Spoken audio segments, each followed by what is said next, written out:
Throw it up. Start twerking like Miley. Oh yeah, twerking like Miley. Don't pop it like S9 and S9 Plus is a dual aperture setup on the primary rear camera sensor, which is capable of shooting at f2.4 when there's ample light, but can switch to f1.5 when the phone detects low light conditions.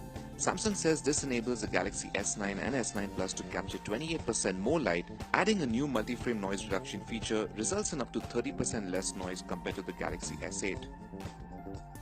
The other headlining feature of the new camera is this new super slow motion that works similar to what we've seen on Sony's recent flagships.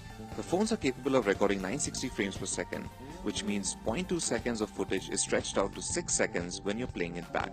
You can export this footage as a GIF or use it as an animated wallpaper on the phone. Samsung is also introducing AR Emoji, its answer to Apple's Animoji, with a few key changes.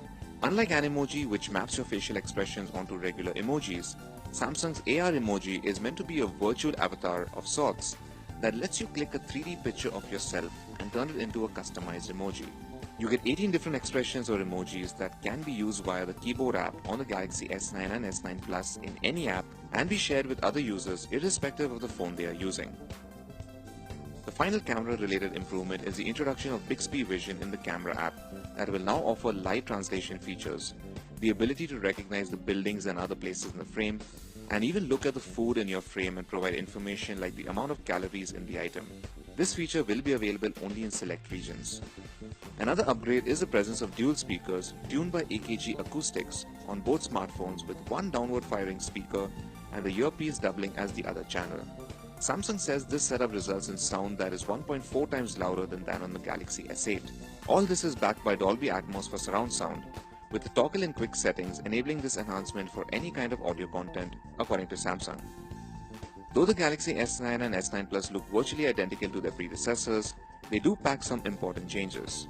Arguably the most important one is the decision to shift the fingerprint sensor from the side of the rear camera to below it, which fixes what was probably our biggest complaint with the previous generation Samsung flagships. Samsung says it has reduced the size of the bezel at the top as well as the bottom, done a better job of hiding the iris scanner at the top of the display, and made the screen darker, which means it blends in better with the rest of the body. What's more, the iris scanner and the face recognition now work together, which means you should have better luck authenticating yourself, at least in theory, when your face is partially covered. The Galaxy S9 Duo is powered by a 10nm 64-bit octa-core SoC and will be available in 64, 128 and 256GB storage options with support for up to 400GB microSD cards. You get the Android 8 Oreo experience out of the box and IP68 water and dust resistance as well. Connectivity options include Gigabit LTE, dual-band Wi-Fi 802.11 AC, USB Type-C, Bluetooth 5.0, and yes, the 3.5mm headphone socket.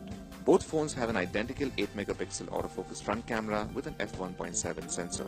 The Samsung Galaxy S9 features a 5.8-inch Quad HD Plus curved Super AMOLED 18.5:9 display with 4GB of RAM, a 3000 mAh battery, and a super speed dual-pixel 12MP autofocus sensor with OIS. It's 8.5mm thick and weighs 163 grams.